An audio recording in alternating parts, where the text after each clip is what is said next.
Okay, so welcome to Lecture 6 of Biochemistry 501. And this is we are going to finally, in the next series of lectures, step away from just thinking about DNA for the most part and how it's copied and replicated and repaired. And we're going to actually start thinking about how that material in the DNA is, how the information is actually expressed. So how do you take that information in the DNA and use it to make proteins, and in a way that the cell can control, so that it's making different proteins at different times. And so the first process that we're going to learn about in that step of understanding how genes are actually expressed is called transcription. And transcription is the process of synthesizing RNA from a DNA template. And so in today's lecture, we're going to talk in detail about that process.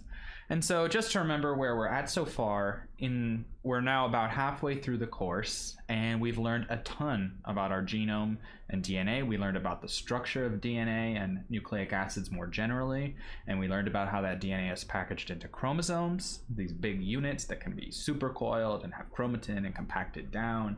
And then we learned about how those chromosomes, how the genomic DNA of the cell is actually replicated.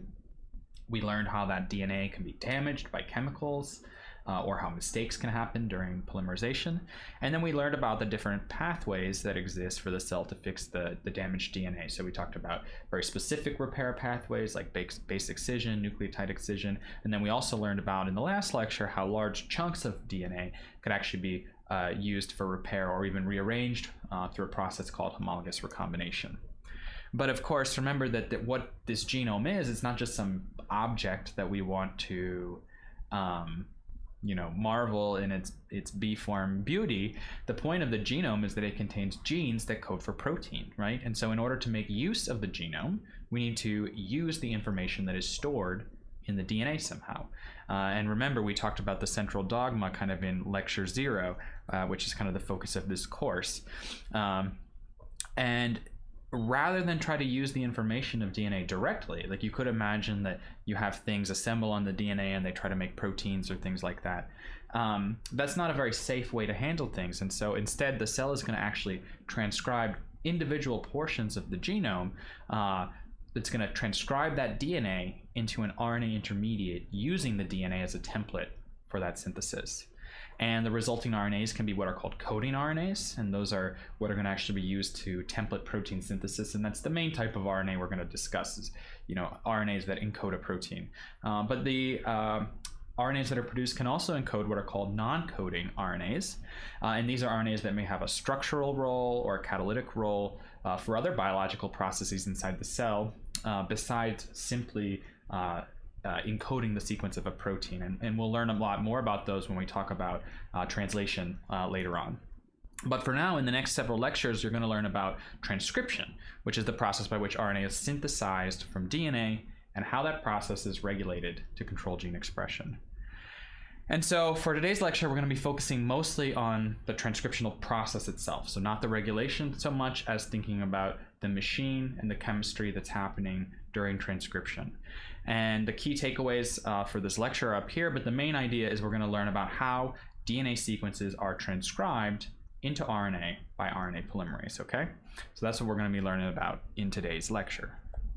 So if we think about what we're talking about here, we can think, at least again, kind of conceptually, about what needs to happen to be able to transcribe some region of the genome. And so the idea is, like, let's say there's this little piece of the genome here that contains some piece of information and we want to make an RNA copy of it. So let's say we want to transcribe this little yellow stretch here. Well, in order to do that, the first thing that's going to have to happen is we're going to need to unwind the DNA template to get access to the individual strands that are there. Okay, and this isn't so unfamiliar from like needing to unwind the DNA to be able to replicate it. But now we're kind of thinking about a more narrow area where we're just going to want to copy one side. And since we're only interested in copying one strand, the resulting RNA that we synthesize has to be templated against one of the two strands. And so if what we want to make is this top strand here, so this is what we want to actually copy, then we use the opposite strand as our template.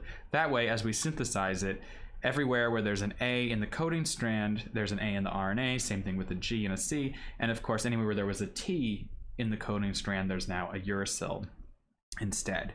And so we call the strand that we're trying to actually duplicate the coding strand, and we call the strand that is used to make a copy of the coding strand the template strand. And of course this makes sense because the template strand is being used as a template for copy for synthesizing an RNA through Watson-Crick-Franklin base pairing interactions.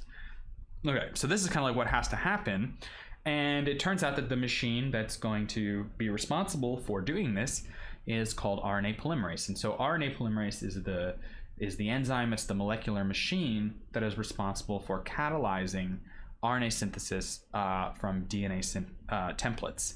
And so if we look at this kind of little unwound structure with an RNA forming here abstractly, in this sketch of RNA polymerase here, we can see all the similar features where we've got double-stranded DNA on both sides that's been locally unwound. And one of the strands is being used as a template for the synthesis of an RNA through complementary interactions here. And of course, the coding strand, which is not the template strand, but the strand that's actually being duplicated, is actually held by the polymerase in a separate site here. And you'll note I've shown the 5' and 3' ends of the template strand here so that you can see the template is going through to 3' to 5', meaning that our RNA here is being synthesized in the 5', 3' direction, just like all other nucleic acid polymerases that we're going to talk about. The synthesis is always going to go in that 5' to 3' direction, like you see. So this is the machine we're dealing with, right? And you know, a helpful way of thinking about this machine is to compare it a little bit to DNA polymerase in terms of what's happening. And I think in terms of the nucleotide addition that is occurring, basically the nucleotide addition through your RNA polymerase is more or less going to proceed in exactly the same way as it took place for DNA polymerase. That is, we've got some template strand, and base pairing interactions are going to help specify which base is going to, which nucleotide is going to be brought in for addition, and then you get activation of your 3' hydroxyl on your RNA, which is going to enable it to perform a nucleophilic attack on the phosphate, the alpha phosphate of your NTP. So now these are no longer DNTPs because they're not deoxyribose nucleotides. These are ribonucleotides. So you get an attack here on your phosphate, kicking it out. And as before, magnesium ions are going to play a really important role because these NTPs and the phosphate backbone are extremely negatively charged. And so if we can provide some positive charge through the magnesium ion to help stabilize the negative charges that are forming during chemistry, that's going to be a big help. And in addition, these magnesiums can also help make that hydroxyl on the 3' OH more nucleophilic as well. So from this point of view, the RNA polymerase looks more or less identical in terms of what's going on here compared to DNA polymerase, right?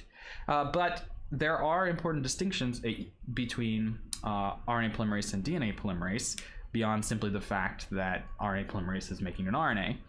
And one of those is that unlike DNA polymerase, RNA polymerase doesn't require a primer to initiate synthesis. So remember that with DNA polymerase, we need some starting double-stranded substrate on which to extend, right? And so during genome replication, that's an RNA put down by primase. In an in vitro reaction, it could be a DNA primer, but we basically need something double-stranded here to get us started in order to be able to extend. This is not the case with RNA polymerase. RNA polymerase is able to initiate transcription in the absence of a primer. And so that's an important distinction that you have to keep in mind. And it'll also bring up some questions about, you know, how do we know where to start this polymerase that we'll answer a little bit later. So that's an important distinction. And a second important distinction is that just like DNA polymerase, the strands of DNA need to be separated in order for the polymerase to be able to perform the catalysis. But unlike DNA polymerase, RNA polymerase doesn't need a separate helicase activity to unwind the DNA. In fact, it has its own helicase activity. That is, it's able to unwind the DNA strands in front of it through its own through its own power. And that's distinct from what happens during DNA replication, where we had a dedicated helicase that sat here at the replication fork to help keep unwinding and unwinding the DNA there. And so you might ask yourself why one polymerase needs the helicase and another doesn't.